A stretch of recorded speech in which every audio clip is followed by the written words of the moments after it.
So this is thought of typically as a condition of men because of benign prostatic hypertrophy, creating bladder retention.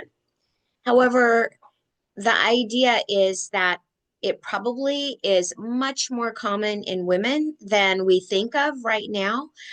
So it's probably one of those conditions that's underdiagnosed just because women don't talk about it. They accept it as normal.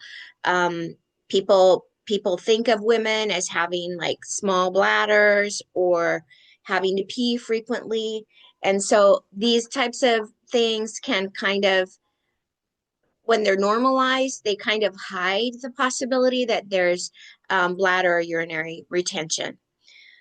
So what the literature does show is that about a third of postmenopausal women are going to have incomplete bladder voiding.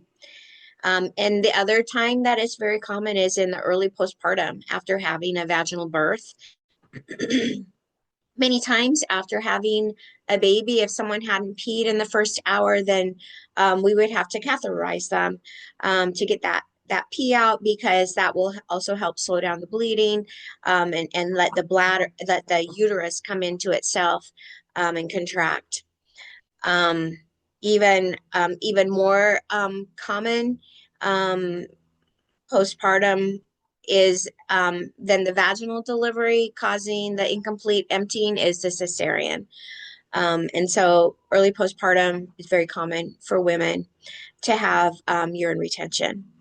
It's also common after pelvic reconstructive surgeries and incontinence procedures. And so you always want to kind of keep it in the back of your mind when you're taking a history on a person, or if you are a woman, you want to be thinking, oh, if I don't have a strong pee stream, if I have to move my body, if I have to lift my bladder, um, I could have urine retention, and that's something important for me to address.